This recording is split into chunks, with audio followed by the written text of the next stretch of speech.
Why do first class tickets cost so much?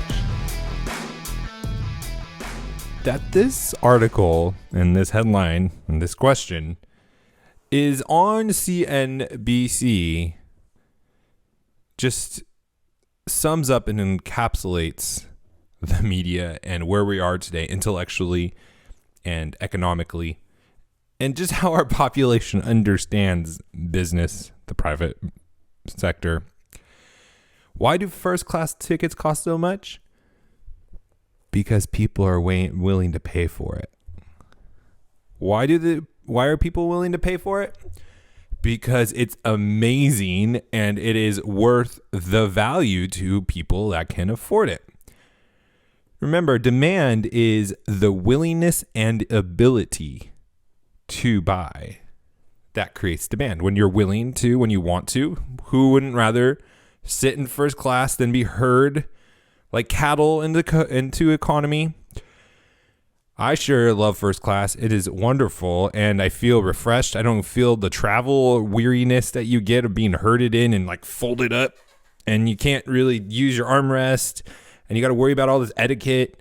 You don't get that at first class. It's a wonderful, wonderful thing. So why do people pay for it? Because it is a tremendous value, and I highly recommend it.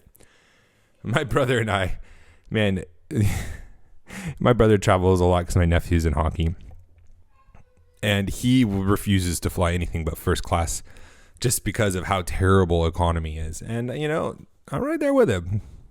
First class is the way to go. The only time I don't do it is when I am traveling for business nowadays. And that's when, like, you know, your business pays for your tickets and whatnot. All right, welcome to How to Build a Tent.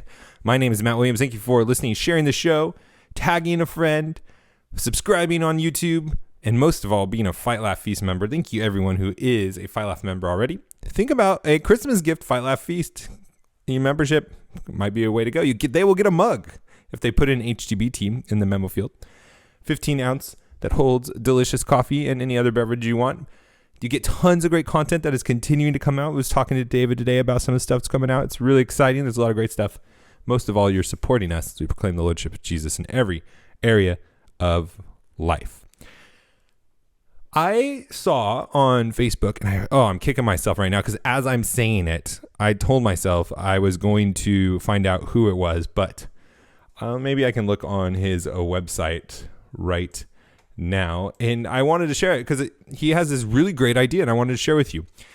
And this is a great way that we can use our talents, either our skills that we have or the money we have earned and, built from businesses, from finance, or just saved it from our normal job. He built a website called Why I Bought Your Coffee, and he has a video detailing it. He has these cards that he will buy someone coffee and hand them this card, and I believe you can buy them, but you should check it out, whyibouhtyourcoffee.com. And the website starts off as Why I Bought Your Coffee. I hope you would be curious. And then it's an infinite scroll. Oh my goodness, this is funny. All right, so you can scroll and it tells you how many cups are shared, and it says someone once gave me an unexpected gift, and he goes through and he talks about this, and it ends up giving the testimony and sharing the gospel. And I thought that was a really great, simple way that people can use their skills, again, use their money, and do something for the kingdom. So be thinking about ways that what can you do that is something like this. I thought it was great. So you can go support it, check it out, whyibouhtyourcoffee.com, and check it out and see what they're up to. It was a really cool idea, and I was really encouraged. I shared it on my Facebook page, so you can go there and get more details, and you can watch the video yourself, or you go to the How to Build a Tent Facebook page is what I meant to say. If you have any questions, comments, you can reach out to me, Matt at howtobuildatent.com. You can find me on the social media sites, How to Build a Tent. I'd love to hear from you. I know that some of you guys have been reaching out to me and saying that it's been hard to download the videos. I've been uploading iTunes. There's the whole podcast, wherever you have your podcast, as video. That's a new thing that they've been doing, and I am an early adopter. I love trying new technology out. So if you have new technology and you want to send it my way, I would be more than happy to test it out, give it a review. But I am doing that with podcasts. That is the future. Video, live interaction, like what we do with Reform Jellicle. where you get to be part of the studio. These are going to be more and more of what we are headed towards as technology evolves. Now, I know that a lot of you have poor internet connection or older iPhones or older devices where it's harder to download. I apologize for that. I'm watching the numbers to see if there's a hit from it, but it looks really good so far. It looks like the numbers have actually increased from before I was just doing audio and doing video only, which is really interesting. So for those of you who don't or are having issues, YouTube has been a solution. Switching from the 2.4, 2.7, what is it? The lower frequency of your Wi-Fi to your higher 5G. That has been a solution I've seen. And there's been just some other things. So test those out. If not, go to YouTube. You can find me how to build a tent. The link's in the show notes, and you can stream it from there. It'll probably be better. I thank you guys for, bearing with me as I'm trying new things and trying to embrace technology, embrace the future, because I want to be an authority figure on it. I want to be an expert. I want to be on the cutting edge of that. So thank you for that. Target killed it. And when they were releasing their data, they are revising their outlook higher. They have been just destroying the online game. It's been really interesting to see them evolve. They've been doing the pickups. They've been doing the one-day shipping. The Target CEO said the cost of handling online orders dropped 90% when shoppers use same-day options. Now, that's kind of a little deceiving because it's not just talking about like ordering online, but you can order and then go to pick up and curbside pickup, and they'll come out. And my wife does it all the time, actually, and she loves it. And it is actually pretty nice. You order it online, they tell you when it's ready, and they'll come like right out. It's really, really nice. But online orders are handling online orders drops to 90% when shoppers use the cost of it, or 90%. That's huge because online shopping is a huge expense. It's more expensive for them to ship to you than it is for you to go and buy it in the traditional channels, which is interesting when you think about brick and mortar and all that stuff. When Target reported quarterly earnings this last Wednesday, it said digital sales surged 31%, with its same-day services accounting for 80% of its growth. Digital sales, 31% growth. 80% of that is responsible or is the same-day delivery that you can get, or same-day services, as they say it. Those services include curbside pickup option, which I just said, same-day delivery via Shipt, SHIPT network, and you can buy online, pick up in store. They said when Target fulfills an online order from the back of its stores versus shipping from a distribution center, about 40% of the cost goes away. And he said when a customer orders online pickup at a store, you use a curbside pickup or select shipping via Shipt, about 90% of the cost goes away. That is incredible. Cutting your cost by 90%. I had this exercise before where we were talking about what is it better? Is it better to grow revenues 10% or to cut costs by 10%? I think I said it this way. What is the best way to increase profits? To grow 10% revenue or to cut costs by 10%? And I'll tell you the answer in a second. But first, we're going to talk to you about a place where you can learn about economics, like we were talking about earlier, about where you can learn about accounting. And that is Skillshare. Skillshare is our sponsor for the show. They're supporting us. Please check them out. They have a great offer for you. You can get 2 months free. They have on-demand learning, a great way for you to refresh, learn new skills, to expand. If you maybe are starting a business and you feel like you're a little shaky in an area, maybe you need to learn Excel, they have classes for you. And they have on-demand courses where you can take them when it's convenient for you, which is really nice. It's not like a schedule. They have photography, UX, UI design, which is so important, creative writing, music production. I tell you all the time about storytelling, and that's important as a leader. They have all these stuff, entrepreneurship, all the different things that you need to learn as you're starting a business and taking risks. Classes are on demand. You can join in with other people. If you go over and join the millions of students, click on Skillshare.com/HTBT. You can click on the link or go to Skillshare.com/HTBT. You'll get 2 whole months of unlimited access to as many of the courses you want for 2 months. You can just try it for free and see if you like it or not. Go to Skillshare.com/HTBT. Sign up at Skillshare.com/HTBT. All right. Thank you for supporting our sponsors, by the way. So what is better? If you want to grow, what is the best way to grow your profits? Is it to increase revenues by 10% or to decrease costs by 10%? And the answer is to decrease costs. And I'll tell you why. Because there are variable costs inevitably in your products, where the more you sell, the more costs are going to increase. You have fixed costs and variable costs. And there's all of these other costs that are baked in. So if you make an extra $10 from increasing revenue, then you have to take out costs that are associated with that. So let's just say the profit from that after all the cost is $4 because you had $6 in cost. But if you cut cost by $6 and per order, then you would get that much more straight to your bottom line. So you always want to be looking for ways to cut costs. And Target has been doing that. And it's been really interesting to see.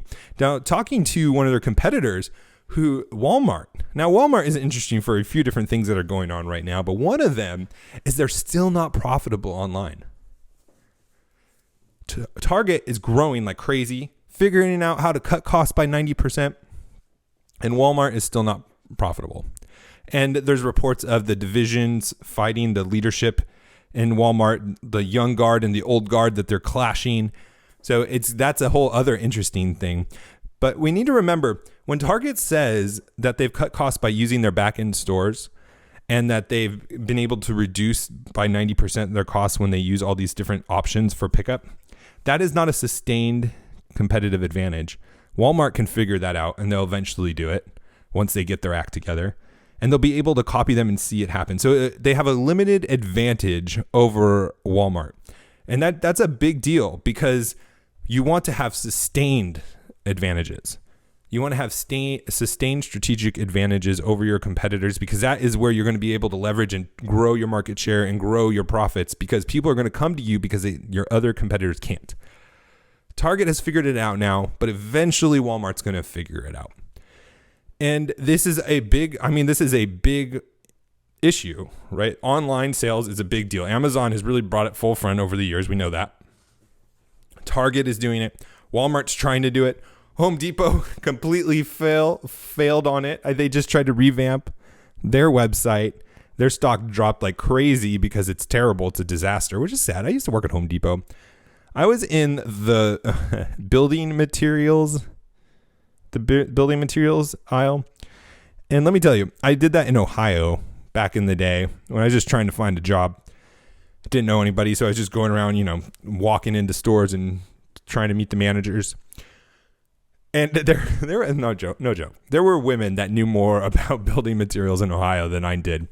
It was funny. I mean, I did have construction experience. My father's in construction.